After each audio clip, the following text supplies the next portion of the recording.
ఆనంద్ భైరవిని కలవడానికి ఉదయాన్నే సీఎం పంపించిన వ్యక్తి పెళ్లి కార్డు తీసుకుని వస్తాడు. ఆ పెళ్లి కార్డుని ఆనంద్ చేతిలో పెడుతూ సీఎం గారి అమ్మాయి పెళ్లికి ప్రత్యేకంగా మీ రాజ్కోటి సిల్క్స్ వారికి ఇన్విటేషన్ ఇవ్వడం జరుగుతుంది. అలాగే సీఎం గారు తమ కూతురు పెళ్లికి ఒక చీరను నేసే కాంపిటీషన్ కూడా ఏర్పాటు చేస్తున్నారు.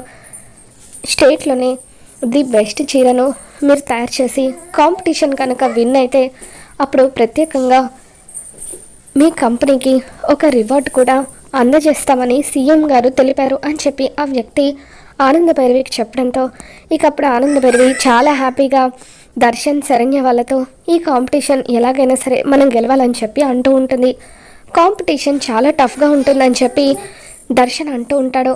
మన ఐడియాలజీని అందుకు ఉపయోగించాలి, మరొక బలాన్ని కూడా నేను మన ఐడియాలజీకి యాడ్ చేయబోతున్నాను అని చెప్పి ఆనంద్ భైరవి దర్శన్కి శరణ్యకు సపరేట్గా పిలిచి చెప్తూ ఉంటుంది. ఇంకో బలమా ఏంటత్తే గారు అది అని చెప్పి శరణ్య ఆనంద్ భైరవిని అడుగుతూ ఉండడంతో ఆదికేశవులు గారు మనం ఆ చీర కాంపిటీషన్ని గెలవడం కోసమని ఆదికేశవులు గారి హెల్ప్ కూడా తీసుకోబోతున్నాం. ఆయనే నా గురువు, చీర నేయడం ఎలాగో ఆయనే నాకు నేర్పించారు. ఆయన చెయ్యి పడిందంటే ఎటువంటి చీరైనా అద్భుతంగా తయారవుతుంది అని చెప్పి ఆనంద భైరవి అంటూ ఉంటుంది. అయితే వెంటనే వెళ్ళి ఆయన్ని కలుద్దాం అత్తయ్య గారు అని చెప్పి శరణ్య అంటూ ఉంటే ఆ మాటలు చాటుగా ఉండి కాంచన వినేస్తుంది. వెళ్ళి దామినికి విషయం చెప్పడంతో ఇక అప్పుడు దామిని అయితే ముందుగా మనమే వెళ్ళి ఆ ఆదికేశవులు గారిని కలిసి మనమే కాంపిటీషన్ గెలవాలని చెప్పి అంటూ ఉంటుంది.